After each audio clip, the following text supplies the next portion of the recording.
আসসালামু আলাইকুম, welcome to Sharmili kitchen. আজ আমি আপনাদের সঙ্গে শেয়ার করতে যাচ্ছি সুজির বড়া বা তেলের পিঠা রেসিপি। যারা একেবারে নতুন পিঠা বানানোর ক্ষেত্রে তাদের জন্য আমার আজকের এই রেসিপি। একেবারে সহজভাবে চায়ের কাপ মেপে আমি পিঠাটি তৈরি করব। পিঠা বলতে পারেন, বড়া বলতে পারেন। খুবই কম উপকরণে সবগুলো উপকরণ, এমনকি পানিও আমি চায়ের কাপ দিয়ে মেপে নিয়েছি। একেবারে চায়ের কাপ মেপে এই রেসিপিটি চোখ বন্ধ করে যে কেউ তৈরি করে নিতে পারবে। যারা কখনো পিঠা বা বড়া তৈরি করেননি তারাও এই রেসিপিটি তৈরি করে নিতে পারবেন। শুরুতেই বলে নিচ্ছি, ছোট্ট একটা লাইক দিয়ে দেখা শুরু করবেন। নতুন বন্ধু হয়ে থাকলে সাবস্ক্রাইব করে আমার চ্যানেলটিকে পাশেই থেকে যাবেন এরকম সুন্দর সুন্দর রেসিপি দেখার জন্য। আর যারা সাবস্ক্রাইব করেছেন তাদেরকে অসংখ্য ধন্যবাদ। চলুন তাহলে দেখে নেওয়া যাক পিঠাটি আমরা কিভাবে তৈরি করছি এবং কি কি উপকরণ লাগছে। এখানে আমি নিয়ে নিয়েছি সুজি, চিনি, ময়দা, মৌরির গুঁড়া, হাফ ডাস্ট করে নিয়েছি মৌরি, পরিমাণ মতো লবণ এবং রুম টেম্পারেচারে থাকা পানি। সবগুলো উপকরণ একসঙ্গে পানি দিয়ে মিশিয়ে একটা ঘন ব্যাটার তৈরি করে নেব।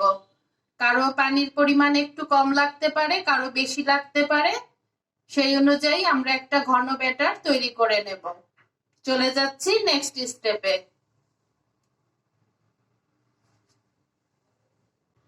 এখানে আমি নিয়ে নিয়েছি একটি মিক্সিং বোল, দিয়ে দিচ্ছি সুজি, দিয়ে দিচ্ছি ময়দা,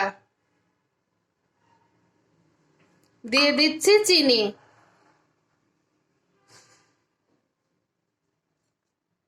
আমি চিনিটা এখানে গুঁড়ো করে নিয়েছি, কেউ চাইলে এমনিতেও দিতে পারেন, কোনো সমস্যা নেই। দিয়ে দিচ্ছি লবণ, দিয়ে দিচ্ছি হাফ ডাস্ট করা মৌরি। এখন অল্প অল্প করে পানি দিয়ে একটা ঘন ব্যাটার তৈরি করে নেব। একসঙ্গে সবগুলো পানি দিব না, আমার পানি লাগলে আমি আরো কিছুটা অ্যাড করব, একটা ঘন ব্যাটার তৈরি করে নেব।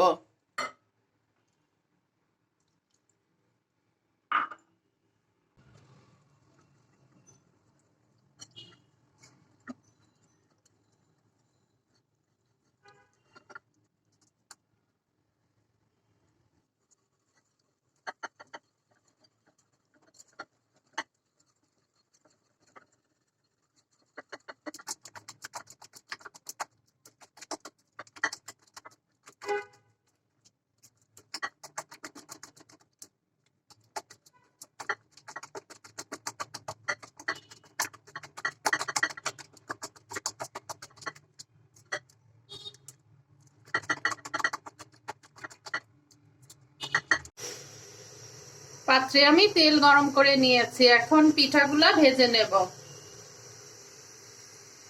যে যেভাবে পছন্দ করি সেভাবে ভেজে নেব, ছোট বড় পছন্দ অনুযায়ী ভেজে নেব।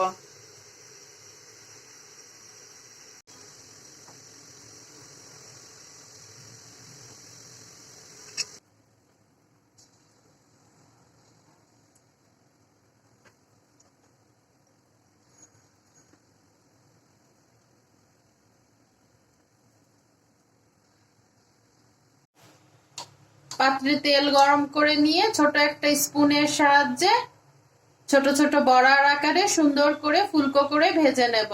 তেলে দিলে সুন্দরভাবে ফুলে উঠবে। তারপর দুপাশটা মিডিয়াম টু লো ফ্লেমে মুচমুচা করে ভেজে নেব।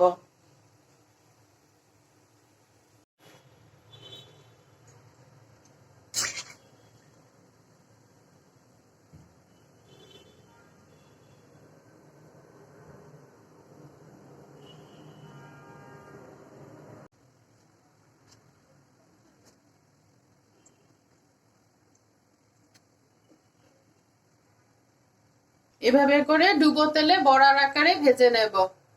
চুলার জালটা থাকবে মিডিয়াম টু লো ফ্লেমে। একটু যত্ন করে ভাজতে হবে কম জালে, তাহলে আমার বড়াগুলো সুন্দর হবে, ভিতর পর্যন্ত ভালোভাবে কুক হবে।